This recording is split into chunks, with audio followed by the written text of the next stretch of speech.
Donald Trump menace le Canada et je crois le Mexique de tarifs douaniers relativement importants, apparemment 25% à l'importation, si je comprends bien, et je vous encourage à lire mon fil que j'ai fait récemment. D'ailleurs, fil que j'ai transformé en podcast privé. J'ai fait un fil sur ça il y a quelques jours, et j'ai fait aussi un podcast sur les tarifs douaniers, ce qui est une énorme bêtise économique. Mais Trump a toujours été un protectionniste et ne comprend pas ce truc-là.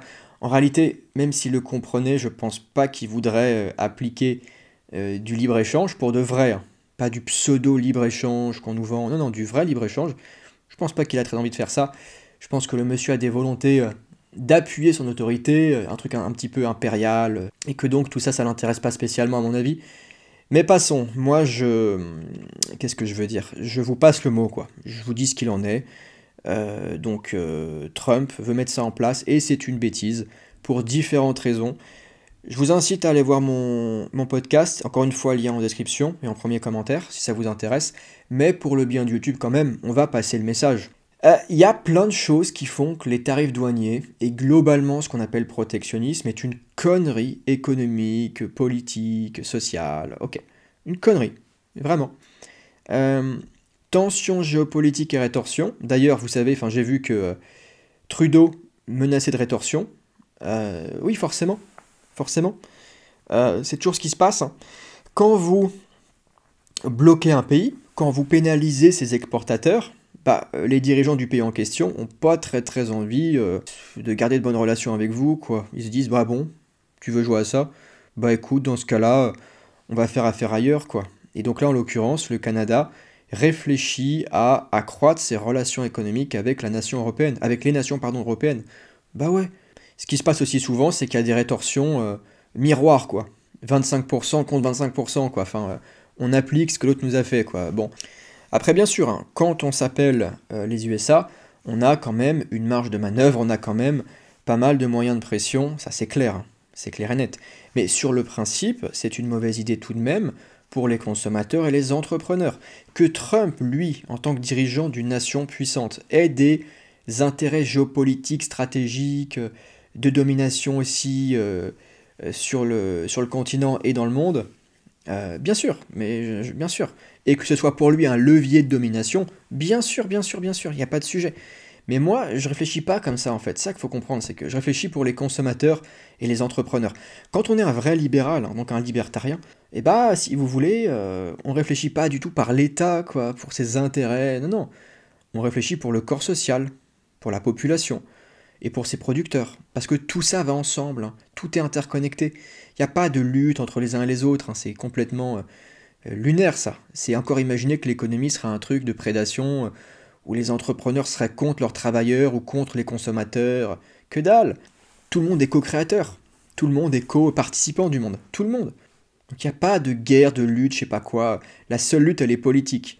Et donc moi, ce que je vous dis, c'est que cette lutte politique engendre des tensions et des effets négatifs. Ce que j'appelle souvent personnellement des effets pervers. Bon.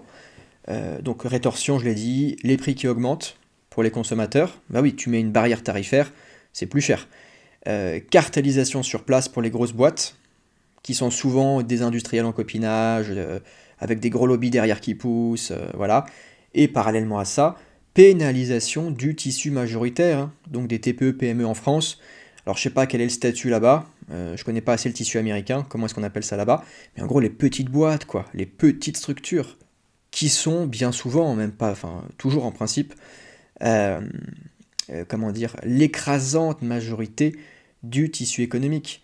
Vous savez, dans nos économies hybrides, économies de copinage, économies para-étatiques, donc qui viennent pervertir le capitalisme pour le changer en système économique à la botte de l'État, ou à la solde de l'État, dans ces systèmes-là, il y a des phénomènes de cartélisation, ce que je mets ici aussi. Cartélisation, ça veut dire qu'on est entre copains, qu'on se fait des passes-dés entre copains pour capturer un marché grâce à des législations favorables et grâce à un certain nombre de privilèges, de mesures, d'avantages fiscaux. C'est une espèce de dopage, quoi. C'est comme un compétiteur en bodybuilding qui réagit très bien au dopage face à quelqu'un qui est naturel, par exemple. qui pense encore que ce monde-là, c'est autre chose que des dopés, et qui monte sur scène naturelle, bah, il se fait complètement évincer, quoi. Enfin, il n'a pas l'ombre d'une chance face au juge. Et ça, c'est évidemment normal, puisque l'un a une aide chimique qui vient dépasser les frontières naturelles de son organisme, de son anatomie, et l'autre fait avec ses propres limites, sa propre génétique, et puis ses méthodes d'entraînement, sa diète, mais en tout cas, il fait avec les moyens du bord, avec ce que Dame Nature lui a offert, et avec son cerveau et ses stratégies propres. Alors, j'ai fait un fil vraiment détaillé sur tout ça, qui est gratuit, pas de souci avec ça, qui est juste là, sa plus grande erreur, et donc voilà, il y a les basiques. Donc je rappelle que les tarifs douaniers sont des taxes sur les produits que les Américains achètent, américains et non américains, donc là c'est l'exemple trumpiste, mais c'est pareil pour tout le monde. Les lois ne s'arrêtent pas aux frontières, une loi économique est universelle par définition. Mais voilà, c'est un coût artificiel, vraiment c'est ça qu'il faut retenir, un coût artificiel aux producteurs et aux consommateurs. Après il y a les effets délétères, voilà, donc je cite du Bastia, et notamment le fait que ça perturbe la dynamique naturelle de la grande division du travail et de l'allocation efficace des ressources au sein du corps social, puisque chacun va avoir tendance à produire là où il n'est pas le meilleur et va avoir tendance à se reporter sur des secteurs qui ont été pénalisés, malheureusement. Et donc ça perturbe toute l'économie. Il y a après tout ce qui va être cartélisation. Donc là je mets le petit Pablo Escobar comme image bien sûr. Donc toutes ces boîtes qui vont être en collusion, en copinage, et qui vont vivre de subsides, de privilèges, de subventions, de législation, de soutien, et qui vont vivre en fait sur le dos du consommateur et des producteurs étrangers et locaux pénalisés.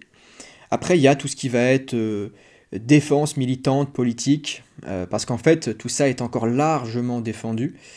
Et on nous dit souvent qu'en fait, l'idée c'est que le déclin économique, qu'il s'agisse du déclin américain, en tout cas pour les classes pauvres et moyennes, et du déclin français, pour ces mêmes classes d'individus, on nous dit souvent que c'est à cause de la mondialisation, du libre-échange, des flux humains à grande échelle, et de l'ouverture des frontières. Mais non, c'est pas ça le sujet. Il n'y a jamais de déclin à cause du commerce. Le commerce ne peut pas faire décliner, par définition. Ce qui fait décliner, c'est la législation, c'est l'État, c'est la fiscalité, c'est la prédation, c'est l'érosion de la propriété privée. Ça, c'est un grand mensonge, un très très grand mensonge. Les gens pensent que, en fait, puisque les boîtes sont avides de profit, elles vont avoir tendance à exploiter des travailleurs à l'étranger, ou des machines à l'étranger, ou des biens à l'étranger, et qu'en fait, il faut les en empêcher. Mais ça, en fait, c'est un faux postulat, et c'est dommage. Le problème, c'est tout ce que je mets ici, c'est l'État, les transferts forcés des profits privés en haut, donc vers la classe politique, l'inflation, l'effet cantillon, la corruption, les réglementations, la fiscalité, j'en passe et des meilleurs. En fait, le problème, pour aller très vite, ce sont les conditions sur place. Si vous voulez faire prospérer des acteurs locaux, et tout le monde veut que ce soit le cas, puisqu'on y gagne, on veut d'une part qu'ils puissent allouer correctement leurs ressources et se spécialiser là où il faut. Je veux dire, si sur place on ne sait pas faire de café, eh ben tant pis, on ira acheter à l'étranger. So what? Quel est le souci? On va pas faire du café alors qu'on ne sait pas le faire. Parce qu'on n'a pas de compétences, parce qu'on n'a pas les machines, parce qu'on n'a pas les ressources, surtout bien sûr. Et ouais, on n'a pas les ressources sur place. Mais arrêtons avec tout ça. Enfin, il faut arrêter avec ce délire de tout vouloir faire, l'ultra-autarcie, je sais tout faire, tout mieux que tout le monde. Profitons de la grande division, du travail mondial. Quel serait le souci là? De prendre du café en Amérique du Sud ou n'importe où là. Où est le souci? Je comprends pas.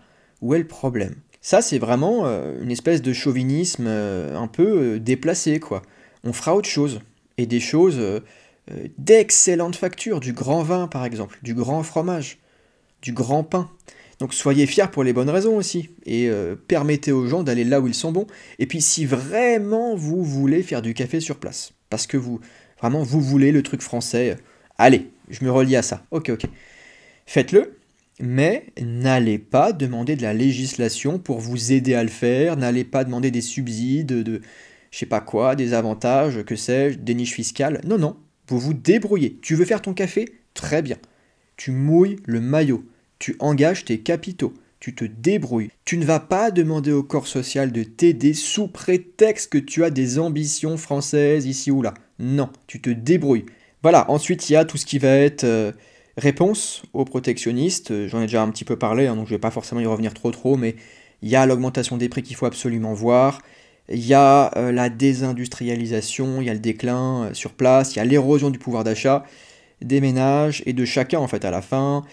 Il y a les tensions générées, donc les rétorsions. Il y a aussi tout ce qui est dépendance à l'étranger. Il y a beaucoup de gens qui ont peur en fait qu'on dépende de nations étrangères.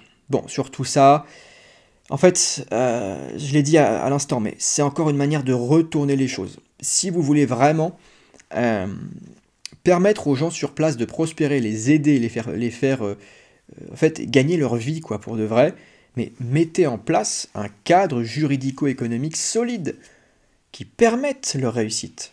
Si les gens délocalisent, s'ils se plaignent, s'ils trouvent que la vie est un enfer en France, c'est peut-être parce que sur place on a un cadre politique à la con, non? C'est peut-être parce que la démocratie a glissé vers un truc ignominieux, dégueulasse, qui en fait révèle sa nature profonde. Hein. Plus la démocratie avance, plus elle nous révèle ce qu'elle est. Elle est en fait le socialisme. Elle est en fait le contrôle de masse, le contrôle du parc humain. Et donc tout ça, nous, ce qu'on vous dit, c'est virez-le. Vous me décentralisez tout ce territoire, vous me le découpez en territoire autonome, indépendant, de droit privé, en concurrence, avec des cadres de libre marché, de contrats de gré à gré. Et vous allez voir, c'est bizarre, hein. C'est marrant, mais d'un seul coup, les capitaux vont revenir. Ça va être super intéressant de venir chez nous. Les capitaux vont s'allouer naturellement en fonction de la grande division du travail, en fonction des compétences, des appétits de chacun, des volontés. C'est marrant, hein. D'un seul coup, c'est bizarre, hein. Il n'y aura plus de friction. Et quand il n'y a plus de friction, qu'est-ce qui se passe? L'ordre naturel des choses revient, le grand ordre du marché, les harmonies économiques peuvent enfin revenir, et cette grande musicalité, quelque part, est de nouveau en place. De nouveau, nous pouvons jouer juste. Et puis deuxièmement, sur tout ça, sur comment dire ça, les dépendances aux nations étrangères, c'est encore une manière d'être très très belliqueux, pro-État. C'est encore une manière de raisonner par l'État, quoi. Et en fait, directement de le postuler l'État, directement. C'est penser guerre au lieu de penser commerce. Et à la fin, bah, les tarifs douaniers, vous savez, nous contraignent. Hein. Ça contraint les populations et les entreprises locales à subir les velléités de certains individus, quoi. Les volontés guerrières belliqueuses de certains individus, et notamment les escalades. Les escalades, et oui, ce qu'on appelle rétorsion, je l'ai dit avant, les fameuses rétorsions. Et là, tout le monde y perd, quoi. Tout le monde y perd. Et pour couvrir ça, l'État imprime de la monnaie, l'État redistribue, l'État envoie des subsides, l'État fabrique du corporatisme pour donner l'illusion d'une activité économique prospère. Toujours cette illusion, la grande illusion. Hein, y a un film comme ça, La Grande Illusion. Bah là, en fait, c'est l'État qui a la grande illusion. C'est l'économie qui a la grande illusion. L'économie moderne, hein, keynésienne, de relance, de crédit facile. Tout ça n'est qu'illusion, n'est qu'artifice pour masquer les trous béants induits par l'État. Après, il y a aussi un truc qui est intéressant, je pense, et qui n'est pas souvent dit, c'est qu'en fait, l'économie et en fait le commerce, hein, donc, qui est directement l'acte d'échange, et ce processus hein, profondément gagnant-gagnant, en fait, c'est le ciment de la paix. Le commerce, c'est l'anti-guerre. Le commerce, c'est l'anti-guerre. Parce que le commerce, c'est renoncer explicitement à la violence avec mon prochain. Le commerce, c'est vouloir enrichir l'autre, tout en sachant pertinemment que j'y gagne aussi. Je gagne, tu gagnes. En fait, ce qui se passe, c'est que quand vous avez des économies qui sont très intégrées, très interreliées, donc en gros, l'une est très présente chez l'autre et réciproquement, il y a beaucoup d'échanges qui se font en fait, et bah d'un seul coup, le coût de la guerre, il devient colossal, quoi. Il y a beaucoup de pertes à déplorer, enfin qui seraient à déplorer plutôt, des deux côtés. Parce qu'on est très investi l'un l'autre, on est très mouillé l'un l'autre, on est très en partenariat. Quand on est copains, pour aller un peu vite, bah la guerre ça nous coûte. Ça nous coûte. A l'inverse, quand on n'est plus très très copains, et quand on est de moins en moins investi chez l'autre, on a aussi de moins en moins de raisons, si vous voulez, de rester des partenaires avec l'autre. Enfin, et du coup, on a de plus en plus de raisons de l'attaquer. C'est ce que je mets, hein. Plus le coût immédiat d'un conflit diminue. également, car les échanges commerciaux se raréfient. En fait, on a de moins en moins de raisons de ne pas attaquer, quoi. Et d'un seul coup, en fait, le conflit devient une option viable. Et donc voilà, je trouve ça intéressant. Plus vous échangez globalement, plus vous avez intérêt de continuer pour vous enrichir, pour enrichir l'autre et pour éviter la guerre. Bon, après, je parle aussi un petit peu du côté levier de pression. Ça, je l'entends, hein, parce que c'est aussi un truc classique. Oui, mais tu sais, c'est un levier de pression classique en géopolitique, c'est normal, c'est les USA, donc ils font ce qu'ils veulent avec tout ça. Ouais, ok. Mais en fait, même sur un plan comme ça étatique, même si on réfléchit comme ça, ok, bah, il y a quand même des moyens qui sont un peu moins violents pour le peuple américain, quoi. Parce qu'en fait, à la fin, c'est aussi une manière d'habituer les Américains à subir tout ça, quoi. Ou les étrangers, hein, je veux dire. Donc à la fin, en fait, ça pénalise des gens productifs, des gens qui voulaient participer à l'économie locale et mondiale. Je veux dire, il y a d'autres moyens, quoi. Par exemple, on pourrait sucrer des aides, d'accord? On pourrait aussi menacer de ne plus défendre des pays. Je sais pas, enfin, ça me semble pas délirant, quoi, je sais pas. Et ça, par exemple, n'aurait pas de conséquences sur les locaux américains, sur les résidents plutôt américains. Au contraire, d'ailleurs, hein, les aides, par exemple, ce qui me semble le plus évident comme menace, comme moyen de pression, au contraire, ça les soulagerait. C'est de l'argent public, tout ça. Voilà, et je finissais en précisant que c'est la liberté, bien sûr, qui sauve, qui aide, qui conditionne la réussite, ceci, cela. Il faut défendre le libre marché, mes chers amis, qui permettront aux harmonies économiques de voilà, se reproduire, qui nous permettront de rejouer juste, enfin, et d'être dans la réalité, et pas un truc complètement artificialisé, sous perfusion, qui sert des intérêts très précis, les intérêts de la classe politique. D'ailleurs, des classes politiques nationales ou étrangères, hein, qu'importe, c'est pas le sujet. C'est pas du tout le sujet. Le sujet, c'est simplement de comprendre ce sur quoi repose le cadre juridico-économique sur place et à qui il profite. À qui profite le crime. Donc on met fin à cette foutue bureaucratie, au prélèvement obligatoire délirant, subventions, aide publique à l'étranger. Voilà, je veux dire, sur le principe, tout ça, ça dégage, quoi. Les financements des guerres, bien sûr, faut arrêter avec tout ça, hein. Financer les guerres à l'étranger, enfin, je veux dire, c'est délirant, tout ça. Ça ne fait que créer des boucles de perversion, de réitération, enfin, tout recommence, de vengeance, des pulsions régressives dans la guerre, et ça ne fait que le renforcer, hein, dans sa conviction d'allouer à son tour du capital pour se venger, enfin, c'est un cycle, quoi. C'est un cycle sans fin, tout ça. Et bien sûr, je le dis à la fin, on en finit avec toutes les réglementations qui faussent l'économie au profit des hommes de l'État et des entrepreneurs tricheurs. Le fameux para-étatisme, hein, ou le fameux copinage, hein, c'est pareil. Tous ces gens qui se servent de la structure en place, tout comme la structure en place se sert d'eux, ouais, bien sûr, ça va ensemble, pour appuyer leur domination sur le corps social. Voilà, on va s'arrêter là pour aujourd'hui. J'espère que ça vous aura plu.